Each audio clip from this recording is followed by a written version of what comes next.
the one person Trump truly needs in his administration. As Donald Trump forms his economic team, a clear tension is emerging between his desire to reassure Wall Street and his commitment to resisting globalization through aggressive tariffs. While Trump has long identified himself as a tariff man, some of his influential supporters, such as Elon Musk, have recently praised tariff-reducing policies from leaders like Argentina's Javier Milei. Additionally, candidates for key economic roles, such as hedge fund manager Scott Bessent and Wall Street executive Howard Lutnick, have faced criticism for their alignment with World Trade Organization guidelines, or for not fully supporting Trump's tariff agenda. Trump is reportedly also concerned that his Treasury Secretary nominee could disrupt the stock market's strong performance following the election. To fulfill his goal of prioritizing American workers and industry, Trump will need to bring in individuals who not only share his trade philosophy, but can also execute it effectively. This means finding people who see tariffs not just as a tool for negotiations or foreign policy, but as a strategic means to generate revenue and stimulate domestic industry. Furthermore, these individuals must possess experience navigating complex institutions and building bipartisan support. This is where Robert Lighthizer, the seasoned trade negotiator who strongly supports Trump's agenda, could play a crucial role. Reports suggest that Trump has expressed interest in appointing Lighthizer as a trade czar. Lighthizer, who served as U.S. trade representative during Trump's first term, challenged decades of free trade principles by imposing tariffs on Chinese goods. This action, while significant, is modest compared to the bold tariff plan Trump envisions for his second term, which includes a 60% tariff on Chinese imports and up to 20% tariffs on goods from other countries. If enacted, these tariffs would mark a drastic shift in U.S. trade policy, using tariffs broadly to generate revenue and boost domestic manufacturing while advancing economic separation from China.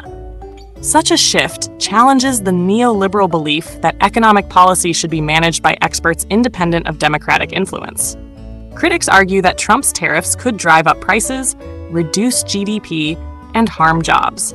However, a September poll showed that 56% of registered voters would support a candidate advocating for these tariffs. The critical question for Trump's second term will be whether economic policy is shaped by experts or by voter sentiment.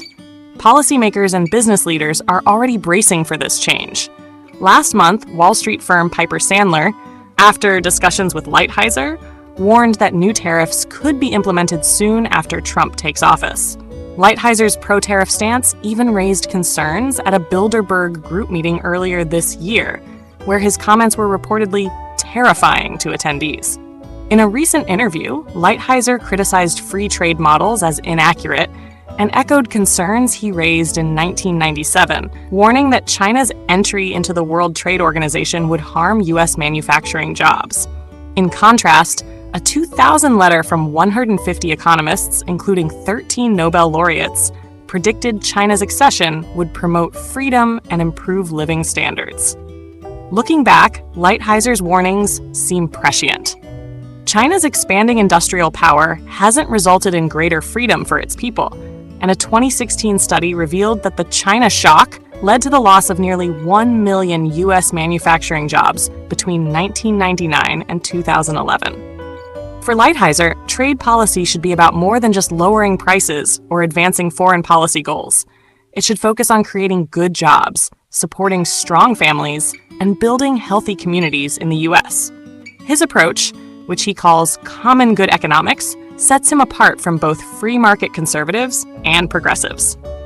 Along with his support for tariffs and industrial policy, Lighthizer also advocates for lower taxes and the elimination of unnecessary regulations. Though firmly a Republican, Lighthizer has built strong relationships with Democrats, including civil rights leader John Lewis and labor leaders like Richard Trumka of the AFL-CIO and James Hoffa of the Teamsters. Trump's connection to workers is not only rooted in his policies, but also in his ability to connect with a working-class sensibility that is wary of expert authority, often viewing it as a tool for the elite to further their own interests. Lighthizer shares this skepticism and has demonstrated his ability to leverage it effectively.